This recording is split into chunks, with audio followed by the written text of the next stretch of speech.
గుంటూరు జిల్లా ఎస్పీ కార్యాలయానికి చేరుకున్నారు వైఎస్ఆర్సీపీ సీనియర్ నేతలు. ఎస్పీని కలిసేందుకు 15 నిమిషాలుగా కార్యాలయం గేటు ముందే ఎదురు చూస్తున్నారు. మాజీ హోంమంత్రి సుచరిత, మాజీ ఎంపీ మోదుగులతో పాటు జిల్లా నేతలు ఎస్పీ కార్యాలయం ముందు ఎదురు చూస్తున్నారు. దీనికి సంబంధించి పూర్తి డీటెయిల్స్ మా కరెస్పాండెంట్ అశోక్ మనకి లైవ్లో అందిస్తారు. అశోక్, 15 నిమిషాలుగా అక్కడ ఎదురు చూస్తున్న పరిస్థితి కనిపిస్తోంది. వైఎస్ఆర్సీపీ నేతలు పర్మిషన్స్ ఏమైనా ఉన్నాయా? డీటెయిల్స్ అండి. దాదాపు ఈ సాయంత్రం 4:25 నుంచి పూర్తి స్థాయిలో వైఎస్ఆర్ కాంగ్రెస్ పార్టీ గుంటూరు జిల్లా అధ్యక్షుడు అంబటి రాంబాబు ఇంటిపై దాడి చేస్తూ ఉన్నారు. ఇప్పటికీ దాడి కొనసాగుతూనే ఉంది. అయితే పూర్తిగా ఇప్పుడు వైఎస్ఆర్ కాంగ్రెస్ పార్టీ నేతలంతా ఎస్పీని కలవడానికి వచ్చారు. దాదాపు 15 నిమిషాల నుంచి ఎస్పీ కోసం వెయిట్ చేస్తున్నారు. కానీ సిబ్బంది మాత్రం అనుమతి ఉందో లేదో చెప్తామని చెప్తున్నారు. ఎస్పీ అందుబాటులోకి రావట్లేదు. కానీ ఎస్పీకి కాల్ చేస్తున్నారు. కాల్ చేస్తున్నా అందుబాటులోకి రాని పరిస్థితి. ఒక్క నిమిషం. అదే మరి ఫోన్ ఏమి ఎత్తట్లేదు కదా, ఎవరు రెస్పాండ్ అవ్వట్లేదండి.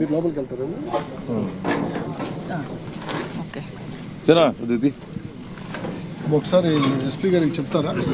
పూర్తిగా ఎస్పీకి ఇప్పటికే పలుమార్లు ఫోన్ చేశారు. కానీ ఎస్పీ ఫోన్ లిఫ్ట్ చేయట్లేదు. వైఎస్ఆర్ కాంగ్రెస్ పార్టీ నేతలంతా దాదాపు 20 నిమిషాల నుంచి ఇక్కడ వెయిట్ చేస్తూ ఉన్నారు.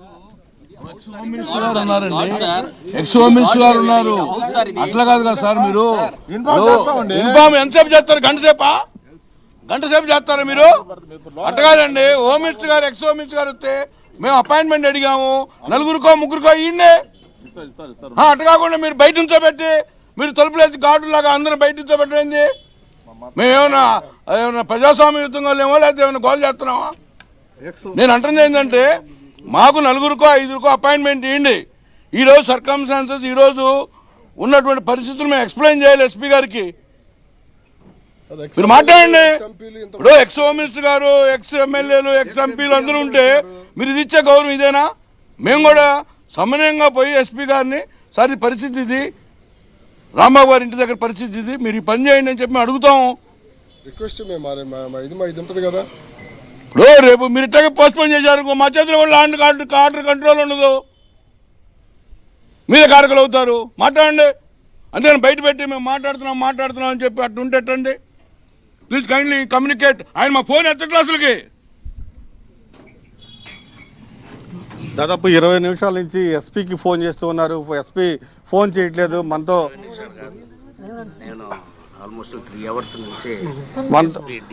మనతో మాజీ ఎంపీ ఉన్నారు. సార్ ఏంటి పరిస్థితి?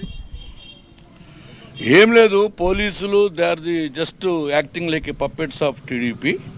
ఈరోజున్న పరిస్థితుల్లో రాంబాబు గారు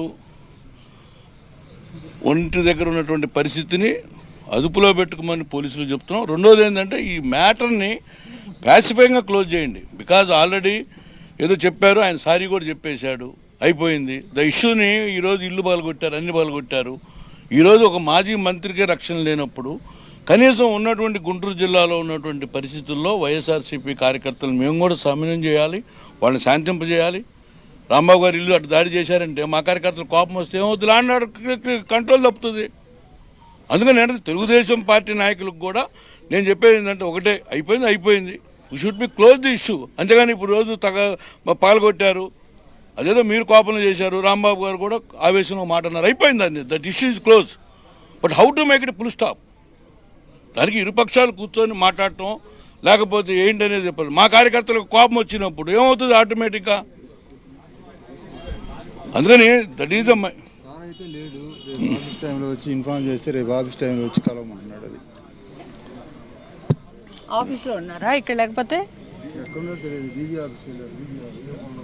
ఐజీ గారి ఆఫీస్కి వెళ్ళారా? డీజీ ఆఫీస్కి వెళ్ళారు. డీజీపీ గారి దగ్గర రేపు ఆఫీస్ టైంలో వచ్చి కలవమంటున్నారండి. సరే నీదేమో చిన్నోడు లోపు చంపేస్తారు కదా బాబు, ఈ లోపు చంపేస్తారు. సార్ ఏంటి సార్ కార్డు? ఇప్పుడు ఈరోజు ఆయన ఆల్రెడీ వకుల్ జిందాల్ గారు ఇంటి దగ్గర ఉన్నారని చెప్పి రమ్మంటే మనం వచ్చాం. ఆయన ఇంట్లో ఉండి ఈ రోజున లేడు, రేపొద్దున ఆఫీస్ టైంలో వచ్చి కలసందంటే ఆయనకు ఉండేటువంటి పొలిటికల్ ప్రెజర్లో ఉన్నాడు తప్పితే ఇక్కడ గుంటూరు జిల్లాలో సమస్యాత్మకమైనటువంటి ఇష్యూని ఎట్లా క్లోజ్ చేయాలనేటువంటి భావన ఈ పోలీసులు కానీ ఎస్పీ కానీ లేదు. మా ఇంటెన్షన్ వెరీ క్లియర్. నేను చెప్పేది అంటే ఎస్పీ గారికి, ఈ ప్లీజ్ మాకు అపాయింట్మెంట్ ఇవ్వండి. మేము కొన్ని 3 సజెస్ట్ చేయదలుచుకున్నాం. మా వాళ్ళు మేము శాంతింపు చేస్తాం. జరిగిన దానికి కొన్ని ఎట్లా బయటికి పడాలనేటువంటి భావంతో మేము ఉన్నాము. అంతా శాంతింపు చేసి రాంబాబు గారిని సేఫ్గా మాకు పెట్టండి. తర్వాత వచ్చే విషయాలు మనం మాట్లాడదామని చెబుతుంటే కనీసం అపాయింట్మెంట్ లేకపోతే రేపు పొద్దున ఎవరు చెప్పండి? నీ బలం ఉన్న చోట నువ్వు చూపిస్తున్నావు, రేపు మా బలం ఉన్న చోట మేము చూపిస్తే. అందుకని నేను ఒకటే చెప్తుందంటే ఎస్పీ గారిని కనీసం ఈ గార్డులు ఏముంది పాపం వీళ్ళు చిన్నోళ్ళు. ఎస్పీ గారికి 30 సార్లు చేసే phone, is not lifting. IG Saraswati Tripathi is also not responding. Police వ్యవస్థ అనేటువంటిది పూర్తిగా తెలుగు పచ్చక్క వేసుకున్నటువంటి కార్యకర్తలాగా మారిపోయారు. అందుకని ఈ రోజున మా మాట అనేది ఎక్కడా లేదు. ఆయన ఇంటికి ఇప్పుడు ఆడ వెళ్ళారు, ఇంటికాడ సెక్యూరిటీ ఇచ్చామని చెప్పారు.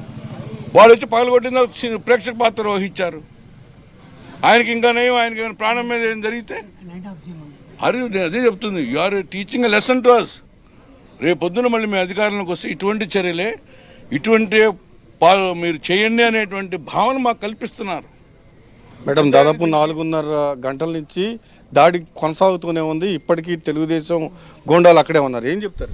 ఇది ఈ 4.5 గంటలు కాదండి, ఇది నేను పొద్దుటి నుండి చూస్తున్నాను.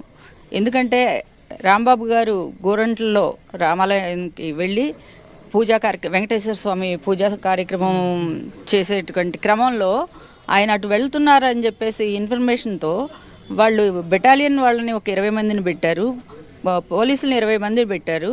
అక్కడ నిలబడి ఉన్న కార్యకర్తలు వాళ్ళ నాయకులు ఎవరైతే ఉన్నారో వాళ్ళు 20-30 మంది కూడా లేరు.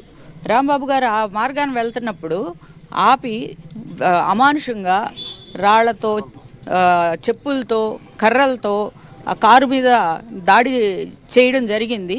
అక్కడ డిఎస్పీ గారు సేఫ్గా ఇంటికి పంపించడం జరిగింది. రాంబాబు గారిని ఈరోజు ఈ క్షణం రాంబాబు గారికి ప్రాణహాని ఉందని మేమందరం కార్యకర్తలం అందరం కూడా ఒక భయంలో ఉన్నాం. ఎందుకంటే ఇంటి మీద పడి ఇల్లంతా ధ్వంసం చేసి ఆటవిక రాజ్యం సాగుతుంది తప్పితే ఇక్కడ మనకు జరుగుతున్నటువంటి పాలన చూస్తే మనం ప్రత్యక్షంగా చూసాం. మనం ఎవరికి చెప్పుకుంటాం? మనకి గుంటూరు హెడ్ ఎవరు? పోలీస్ హెడ్ ఎస్పీ గారు. ఎస్పీ గారిని మేము కలవడానికి వస్తే దానికి కూడా అవకాశం లేకుండా మరి ఆయనకి మేము ఏం అడగదలుచుకున్నాం? ఆయనకు భద్రత కల్పించండి, ప్రాణరక్షణ కల్పించండి. ఎవరైతే వాళ్ళ ఇంటి మీద దాడులు చేశారో వాళ్ళందరినీ కూడా దూరం పెట్టి ముందు ఆయన్ని సేఫ్ గార్డ్ చేసి బయటకు తీసుకురండి అని మనం కోరడానికని ఇక్కడికి వచ్చాం.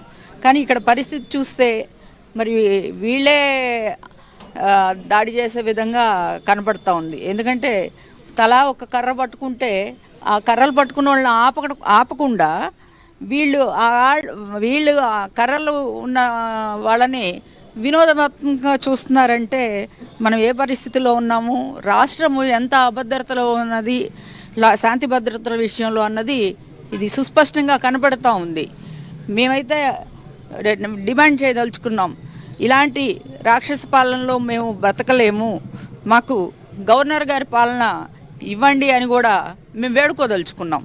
ఎందుకంటే ఇంత క్రూరంగా అంటే మీరు కర్రబెట్టి చంపమంటే కర్రబెట్టి చంపుతున్నారు, రాళ్ళేసి చంపమంటే రాళ్ళేసి చంపుతున్నారు, గన్ను పేల్చి చంపమంటే గన్ను పేల్చి చంపుతున్నారు. ఇలాంటి పరిస్థితులు నుండి మనం బయటికి రావాలి. ఖచ్చితంగా అలా ఉండాలంటే ఈ కూటమి ఖచ్చితంగా వీళ్ళని ఇళ్ళకు పంపించాలని చెప్పేసి కోరుకుంటా ఉన్నాను.